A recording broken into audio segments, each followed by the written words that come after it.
Yes, so a lot of people probably remember Ashley Babbitt. She is the woman who was shot unarmed in the Capitol on January 6th during the incursion there that occurred. They have been very hesitant to release a lot of information about this, obviously because it doesn't fit their narrative of everyone at the Capitol was dangerous, they were evil, and they were the perpetrators. When you have someone who was unarmed and who was a victim of a shooting, then all of a sudden it begins to hurt your narrative. We haven't gotten a lot of coverage about that. But today there was a story that did get covered and that they painted in a kind of interesting light that I'm not sure I agree with. But the story is that the officer who shot Ashley Babbitt, whose name we still don't know because they won't release it, has been cleared of any wrongdoing in the shooting, which is interesting because according to a report from Politico, they said, quote, "The department said in a statement that its Office of Professional Responsibility determined the officer's actions were lawful and within department policy. The Capitol Police allows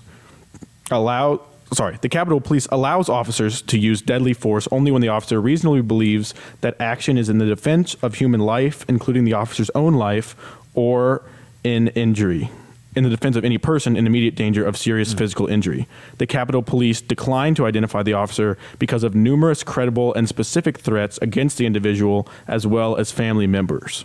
So that kind of implies that Ashley Babbitt had to be a threat to someone else's life in order for her killing to be justified. So indirectly, they're saying she was threatening someone's life. She was unarmed. That is a fact. Meanwhile, we've seen a lot of similar, not similar in the way that they happened, but similar in the fact that someone was killed by a police officer, particularly a lot of African Americans that we've seen. And in a lot of cases, those men have been armed. Not all of them, but in a lot of them, particularly Jacob Blake, which actually happened a year ago today, which is sort of interesting that this news is coming out today. He was armed. He had a knife. And in the coverage of that, we have a tweet here that we'll pull up. But we saw things being said such as Jacob Blake had a knife in the car, but was otherwise unarmed. Otherwise unarmed, except for the arm that he had.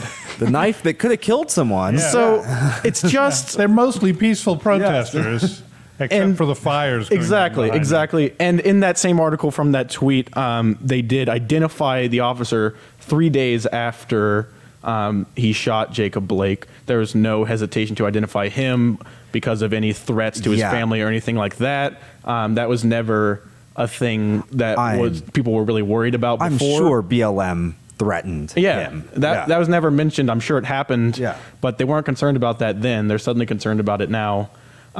So I guess my question is just the difference of coverage. I understand neither one of these officers that we just talked about was charged, but just the difference in coverage from... We have this man who killed Jacob Blake who is demonized.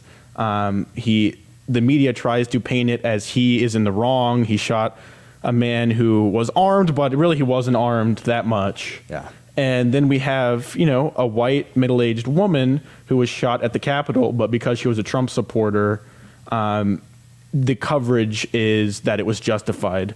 And to me, it's just a double standard. I don't know if you guys feel the same way. I'm curious as to how you see it.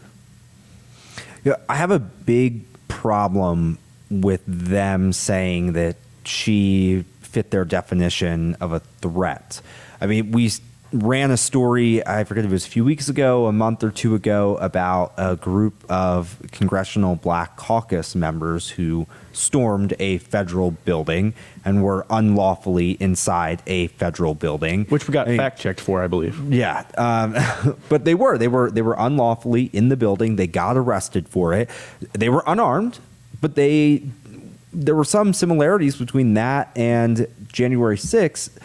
Did the Capitol Police see those congresswomen as threats in that building? I would argue, no, they're probably not the biggest threats. But Capitol Police, by their definition that they are using in the Ashley Babbitt case, would have to classify those Congressional Black Caucus members as threats. Would it have been okay for them to shoot them? I'd say no, certainly not. It should not have been okay for them to shoot them. They didn't, but if they had, no, it would have been wrong. So their standards are just way off here, I think.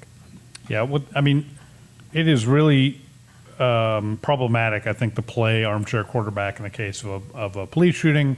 There's so many things going on Yeah. on the scene. You just don't know what's all of those factors are, and you have to remember, police officers, law enforcement officers are acting based on their perception of what's going on, right? So, and perceptions aren't always accurate, but it's all we have. It's the only thing we have to work with.